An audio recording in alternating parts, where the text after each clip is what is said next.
Today's podcast is brought to you by the BetStamp app, which is helping thousands of people win at sports betting for free.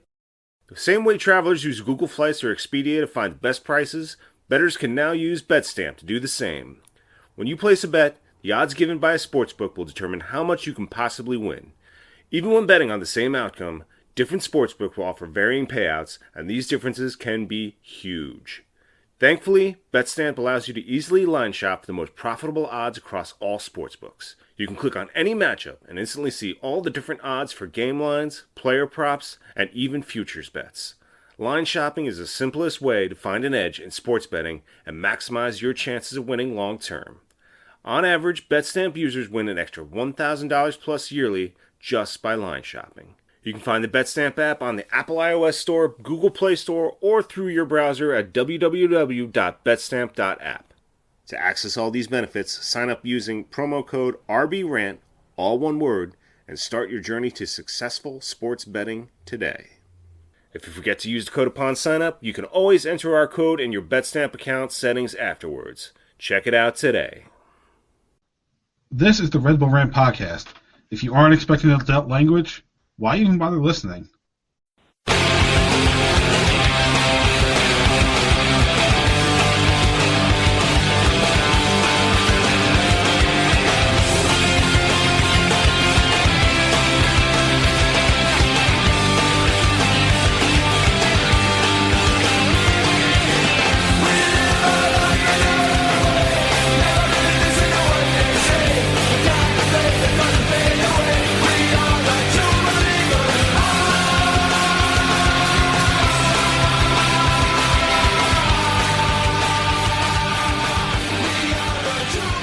Welcome, my friends, to the show never ends. This is the Red Bull Rant podcast. I'm your host, Jason Iapicco.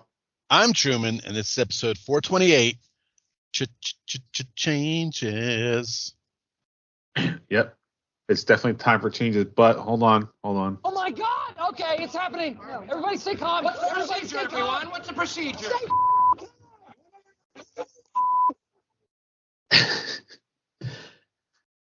Yep. The biggest change that this team or the fan base has been asking for I don't know, probably sometime since the end of last year. Yeah, I think so too. Gerhard Struber is officially gone. The club, quote, parted ways mutually, unquote, which of course we know is code for he just got fired.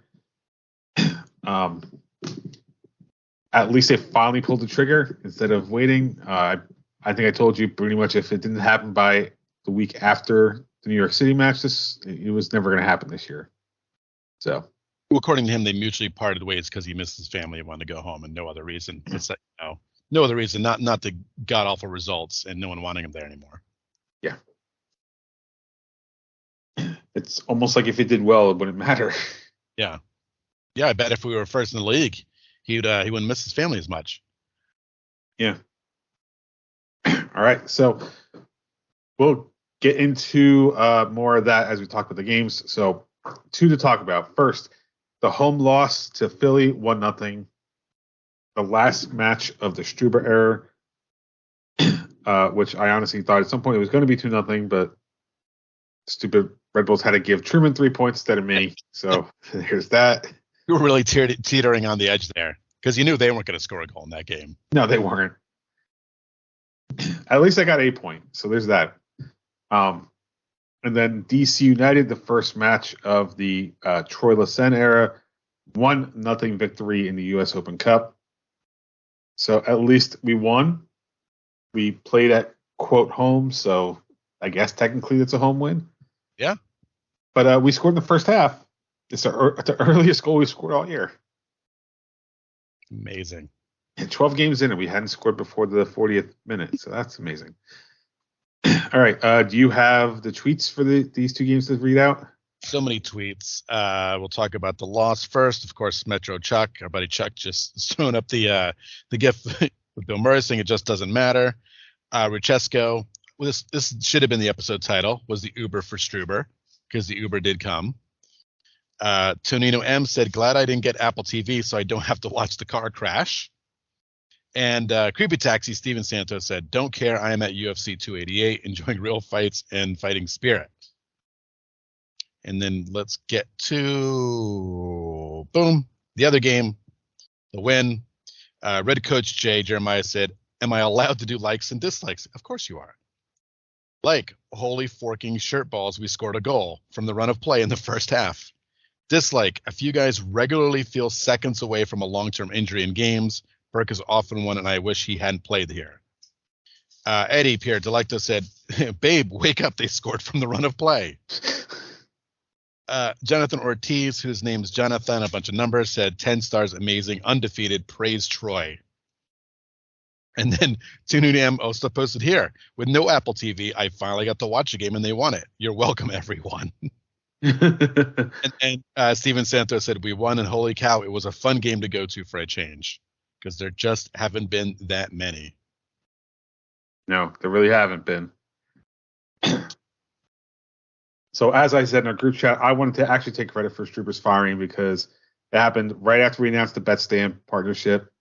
Apparently, that was the thing that Red Bull looked at and was like, oh, you know what? Maybe we should actually do something. These guys are getting paid now. Got to take them seriously. All right, so let's get into this with our likes and dislikes. You can go first. What did you dislike about these two matches? Well, we're not still a scoring machine, so that's a problem. One goal in these two games, and it wasn't scored at Red Bull Arena. So again, it's just more listless offense with no creativity, barely any chances. I don't know what's going to take to change. I don't know if it's going to take a fully healthy midfield coming back, but it's still not looking great no matter who the coach is. I think it looked better on Tuesday. It wasn't perfect, but to me, it looked better. My dislike is just going to be that game against Philly. Once again, there was a team that came in that looked vulnerable. The Red Bulls could have not easily, but they could have won the game realistically, and they didn't. And this time they couldn't even muster a draw, so that was great. It was the first home loss of the year. I guess on the flip side, the good news of that one is that, hey, Struber got fired. So I guess that's a half glass empty, half full situation, right? I mean, yep. I'm gonna like the goal we scored because it wasn't the same old. Granted, it was a cross, but it wasn't our wingbacks going up and bring the ball up the side and hoping to get a ball into our forward. There was some actual off the ball movement. Tom Barlow apparently still alive because he got an assist. So, that's good. I wish we saw some more of it in the Open Cup game, but I'll take, for Troy to step in literally 1 day's notice and at least get a 1-0 win. That's, I would say, a really good accomplishment. I mean, now they got to do in the league. Yeah. Of course, who they have to do it against next is one of the fucking schedule, of course, lined up the way it did. Yep. I'm pretty sure I think Chris Armas, wasn't that his first game at home against NYCFC? On the road, not at home, but it was NYCFC. Oh, okay. It was on the road. Where we lost, I think it was 2-0. Weird. I think it was, and I think that was the first time we lost to New York City as well. Possible, but isn't it? It's strange, isn't it? Yeah, because I think when Marsh was here, we were undefeated against New York City. But yeah, it's just kind of weird that now Armas and Lassen are both of their first league matches are against New York City. Yeah. So do you have a like for these two games? Just told you. Losing to Philly got hot. So he finally did fall off the tower. All right. No sound clip, no Hans Gruber. Son of a, I was pausing for it. I don't have that one queued up, unfortunately. Oh. But you know what? For one last time for him. It's fucking embarrassing! That one's always ready to go. Yeah. That one's not going away. Let's just make sure we're clear here. That one's going to stick around. It's just afterthoughts.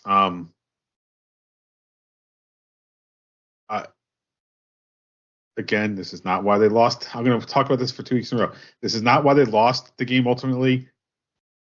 But Jesus, the refereeing against the Red Bulls is just insane. Well, ticky-tack PK, I feel. Ticky-tack. Yeah, I feel like that should have. If who was it against Chicago that got the yellow for diving? Whatever that was. If that was a call for diving, then this one absolutely should have been a call for diving. I mean, just based on a pure, if you're going to be consistent across all the referees, then that one should have been a dive. But I get why it's called a penalty kick. I don't agree with it. For me, the bigger thing was the penalty shout in the first half that he didn't even go look at. I mean, I don't remember where the ball hit Nealis in week 1, but we are told if you make your arms bigger, then it's a handball. And he literally moved his hand his whole arm towards the ball. So I don't think it should matter if it hit the shirt at that point when you're intentionally moving your arm towards it. But the fact that he didn't even go look at that one, and the VAR check was apparently over that quickly, it's just baffling. Yeah. You have any other afterthoughts? Well, it was nice to win an Open Cup game, I guess. That's very exciting. And at least some people showed up. Not a packed house, but they had a good smattering of fans there. Honestly, that was a better crowd for the Open Cup game than I thought there was going to be. Yeah, same. I really thought there'd be no one there. Just give them the run. I guess because Struber's gone, people were like, let's go. Yeah. But yeah, if Struber's still in charge, I don't think we would see that many people. So this weekend will be interesting, right? I am wondering how much it is. Any idea if the boycotts are over? I mean, Viking Army isn't because they were cheering at the game against Philly. I think I saw Torceda's banner in the crowd at the Open Cup game, so I imagine theirs is done too. Yeah. I don't know about ESC though. I'm not sure either. Because ESC was hinging their stuff on both Struber and Van Zier. So I'm not sure what's going on with that.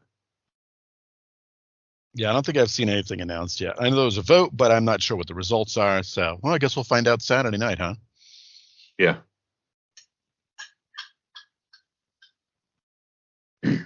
All right. So let's move on to the pain index. So for whatever reason, apparently people decided this week they were a little less painful than the last 2 weeks. So after being at an average of an 8.4 last week, we are now at a 7.8.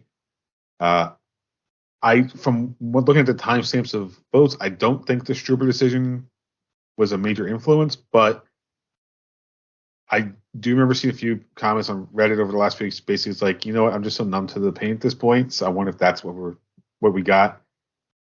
People were fatigued at being paid.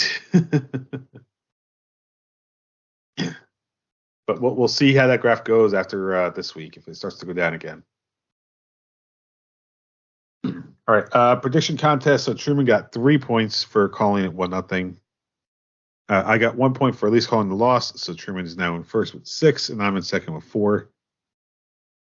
We doubled our point total in one game. It's kind of surprising. All right, so we'll see how the Red Bulls do this weekend when they host New York City FC at home on Saturday, May 13th. That game will kick off at 7:39. City comes into this game number 5 in the Eastern Conference, a 4-3-4 record, good for 15 points, a 0 goal difference. Their last 5 in the league, they've been 2-1-2, so they are just kind of hovering right now. Their last match, though, they did lose yesterday or Wednesday to FC Cincinnati in the U.S. Open Cup. So maybe them coming off loss is a good thing for us. We'll find out. But Truman, since you are now leading the predictions, you get to go first. What do you think is going to happen on Saturday against New York City?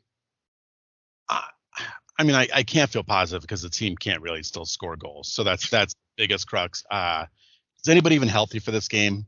Lewis Morgan's still out. Luquinha's still out. I'm just going to assume yes.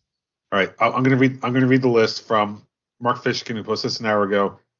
That's Serge Noma's still out. Luquinha's out. Morgan, Matt Nakota, he's not even playing. Steven Serrata, Frankie Amaya, Kyle Duncan, Dante Van Zier, all of them are still out. Yeah, so I have no faith in them scoring a goal. I mean, how could you? But I can't, as you know, I just can't predict us losing that dumb team, even if they released renderings of their dumb, boring stadium yesterday. So for no reason whatsoever, I'm going scoreless draw. Wow. Barring some wacky penalty, scoreless draw. And the Red Bull should have a parade on the field if that's the actual result.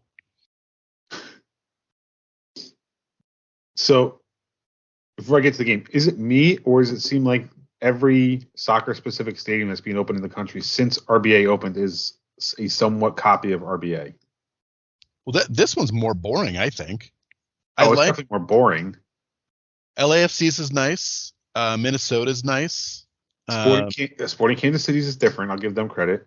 Yeah, but a lot of them are just same thing. Angles. We're in the cookie cutter phase. Yeah. I mean, granted, like baseball, which I remember being the cookie cutter phase, was, they at least have the benefit of being able to change the outfield, right? So the field is different going from stadium to stadium. Right. Soccer, you don't really have that. So you're kind of limited, but for this being a team in, quote, New York City, it feels like they're not. I mean, they're probably trying to keep it low to keep it packed, but I feel like this team should have gone bigger. Maybe that's just me. But you can't tell me you don't have money to make something really extravagant. Yeah, I mean, you got that Middle Eastern oil money, so. I mean, also, this is just a rendering, so it can completely change as Red Bull Metro Stars fans know. Red Bull Arena was supposed to mimic Crew Stadium, and thankfully that didn't happen. Yeah. So, I don't know, boring. I'm very curious how their fans will travel to Queens, because it's not quite in the Bronx. You're taking almost the last stop all the way to Flushing Meadows to get there. I was gonna say it was pretty close to Flushing, right? So it's not like it's. I mean, it's across the street from Citi Field, so it's right there. Okay. I thought it was, but I wasn't completely sure. Yeah. Yeah, I made that trip once because via the subway, because I think it was like 2009. I decided to go to the U.S. Open, like the opening day of it. Mm-hmm. And that was, and granted, I'm talking about from like central New Jersey, so it was a long trip to begin with, right? I'm already an hour into New York City, let alone the subway ride. But yeah, that wasn't a short subway ride from Manhattan, so. Yeah, it's quite an adventure. It is quite an adventure from Times Square. Although I love how, quote, New York's team is farther away from Manhattan than us. Right. Shocker. They can't travel. They can't travel, but they're going to travel to Queens. That was pretty much the only place in the city you could build anything. That was it. That's like the last piece of empty land.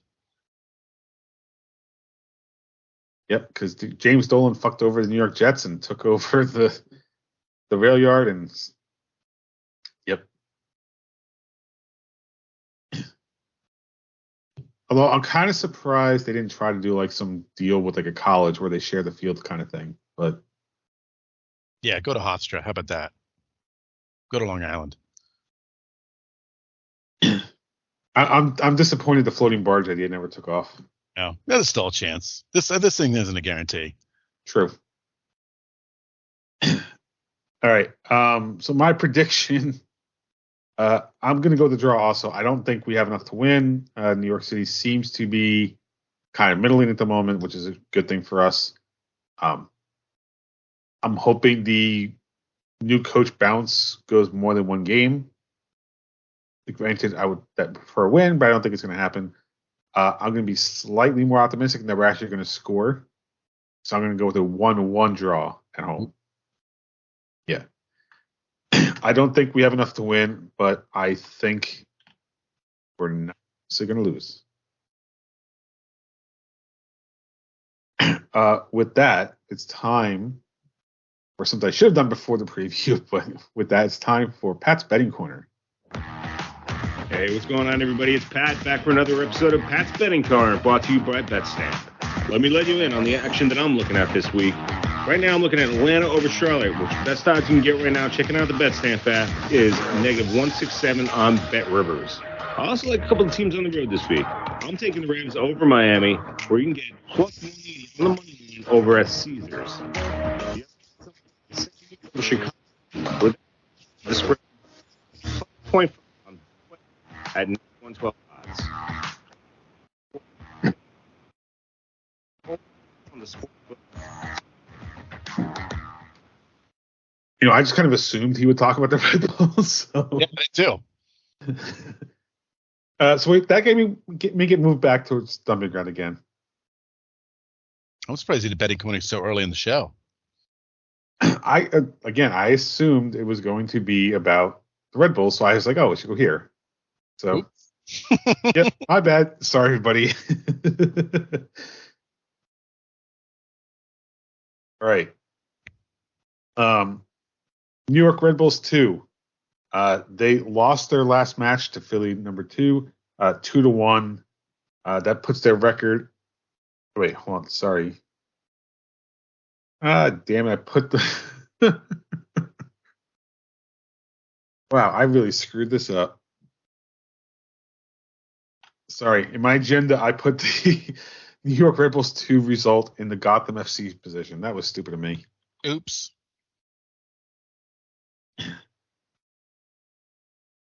Yeah, maybe Gotham is playing NYCFC too. It's possible. All right, so it's a 2-1 loss at Philly 2. Their next match is this Sunday, May 14th, where they will host New York City FC 2. Their record currently in MLS Next Pro is 2-2-3, 11 points, -1 goal difference, 5 in the Eastern Conference. Yeah, they're so much better than last year. What a vast improvement. It's almost like playing only MLS reserves teams are worst competition. The power of mediocrity. Yes. All right, Gotham FC. They won their last match on the road 2-1 at the Chicago Red Stars. That puts them at a record of 4-0-2 in the league, 12 points, +1 goal difference, and they moved up to number 4 in the NWSL. Their next match is this Sunday, May 14th at 5:30 p.m. They will be hosting the Orlando Pride at Red Bull Arena. Not NYCFC too. No. Okay. All right. With that, it is time for the F1 update. And box now, box for hard. Stay out. Fuck! Why? What I do? Tire. God, I love that. So we do have to give a shout out. There was someone that did get where that clip came from. Yes. It was Chris Adamek. So thanks, Chris, for understanding where that's coming from. And I love on Twitter his response to you saying, "Well done, sir."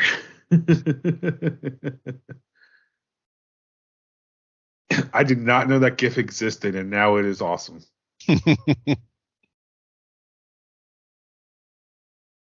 All right, so Red Bull once again finishing 1-2 on the podium in Miami. I honestly thought Sergio Perez was going to put up more of a fight after Max got his pit stop, but Well, it's all about the tires, right? I mean, yeah, it was. Max came out on those Max came out on those brand new tires, which is going to take him at some point anyway. Yeah. And I mean, really, it's the thing about Red Bull, if you guys are watching these races, is that Max started in 9th, and it did not matter. He was in second. I'm pretty sure by the 7th lap. Yeah, I think it was in 4th or 5th by like the first lap. It's ridiculous. Second, I think he moved him 2 spots in the first lap, and then because he's kind of waiting for everybody else to stop fighting, and then he's like, okay, now it's my turn to just go. Yeah. They're just so impressive. So again, like I always say, it's nice to watch a winning team. So, and I think they had like a 21-second lead between second and third. Yeah. At the end of the race.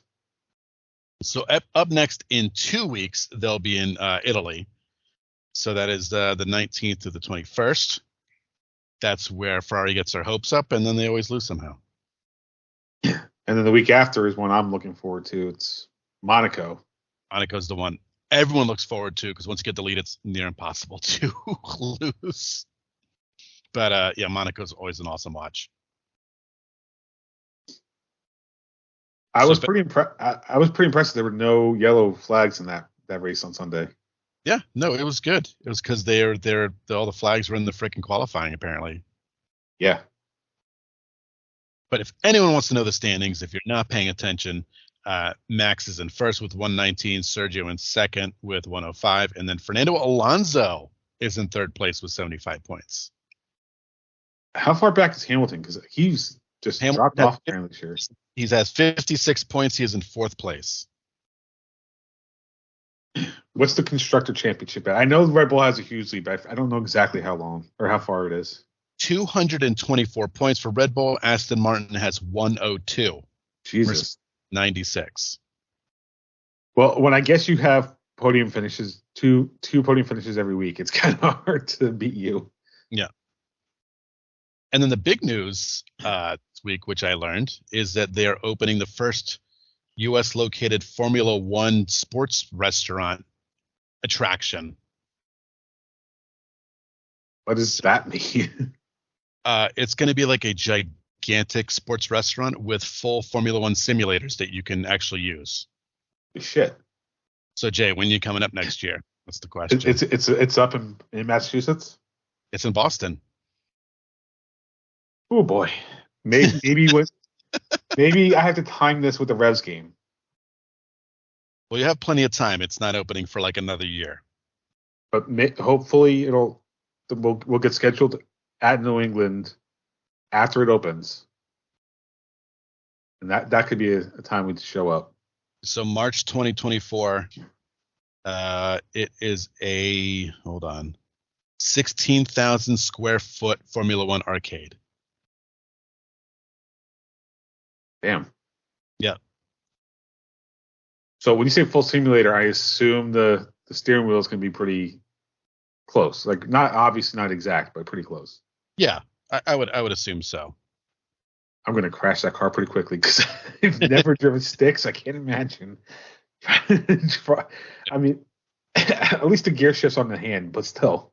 I think they'll make an easy mode for us idiots. I hope so. Brake, accelerate, and that's it. So all right, it's gonna be pretty cool. Yeah. See, now I kind of think a Boston Grand Prix would be kind of cool. Let me tell you once, not regularly.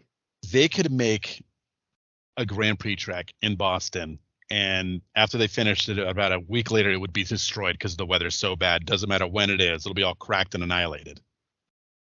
Yeah, that's fine. Do it around Fenway. That'd be kind of cool. Yeah, those roads are not built. not built for. They're built for having your tires destroyed by potholes. I mean, they built the Miami Grand Prix on top of the parking lot for Hard Rock Stadium, so I think parts of the track were literally on platforms. Oof, yeah. So, but you don't have to worry about weather destroying anything, which is nice for them. Yeah. All right. with that, it is time for the dumping ground. I'm the trash man. All right, so Red Bulls obviously advanced in the U.S. Open Cup. Today was the round of 16 draw, which means because we're the U.S. Open Cup, we have to draw 2 rounds at once to make sure people's travel plans get figured out. So in the round of 16, not traveling anywhere. In the round of 16, the Red Bulls will host FC Cincinnati. If they advance, they will host the winner of the Pittsburgh Riverhounds and FC Cincinnati. And they said we were going to play, I think it's like the Southeast region if we advance past that point. Because apparently we got to do regional things. I understand the U.S. is a big country, but come on. I'm pretty sure the U.S. Soccer Federation could foot the bill for some travel in this tournament. No, sir. They don't have that kind of money. I mean, so I'm assuming the answer is no. But did you watch the draw? I saw it on my YouTube feed. I scrolled through till I found the Red Bulls group, and then I watched for like two minutes. But also, I'm just realizing something. You said that they are hosting FC Cincinnati. In the next round, they would either play. Jesus. Sorry, it's Pittsburgh or Columbus if they advance. I'm sorry. And I thought I heard you say it. I'm like, I don't think you said that right. No, I didn't say it right. But anyway, so I know you didn't watch it. So if you were going to draw out of a group of 4, how would you do it? What do you mean? Like if you had let's say there were literally like 4 balls and you had to pick them, how would you do it? I just close my eyes and stick my hand in. What are you talking about? So the guy puts his hand in and literally just twirls the balls around, which is not going to make them random because they're all going to go in this, in one direction, and then just picks the one that has to be closest. It's like, dude, if you're going to do that, just fucking pick one up. Don't even bother with the whole like mixing them around. You're not mixing them. They kind of do that with the World Cup too. If you notice, they go wee wee wee, and then they pick one up. But in fairness to the World Cup, they at least have pots, so you got to pick a team from each pot. Right. All 4 teams were in the same bowl for this. Yeah. It's not even like because they did their regional things. They had all the regions already set up. But it's not even like they did the World Cup style where it's like, all right, we're going to pick one from this bowl, then one from this bowl. No, it's just. Now, I put my hand in here, just kind of pretend to mix these things around for a few seconds and then pull one out. It was weird. And it was 2 guys against the U.S. Soccer logo and some kind of bad at camera work. Because when the guys tried to zoom in on the New York Red Bulls logo when it came out, he zoomed in, I want to say below the hands, and then I tried to adjust it while zoomed in, so it went too high, it went to the guy's neck, and it was just kind of weird. I mean, shout out to all watching the U.S. Open Cup draw. I think it would make it more interesting if they got AI involved and let AI do the picks for them. AI is going to be doing everything. I already told you about the creepy training videos. I have it work, so. All right. Anything else for dumping ground? No. Okay. Then it's time for the last segment of the show, Truman's Terrible Team of the Week. That's terrible. I guess I'm just going to give it to Loudon for getting creamed by Columbus 5-1 in the Open Cup. I know they're not on equal footing. But aside from that, I would just make fun of Charlotte losing to DC 3-0, and I don't want to give DC credit for anything. What about New England losing to Pittsburgh? I mean, yeah, that's pretty hilariously bad. But I mean, you can't stop the Riverhounds. The formidable Riverhounds who play in a very weird looking spot literally on the river. They're one step away from the barge. That's what it is. They're that close. Literally that section could just break away and become a barge.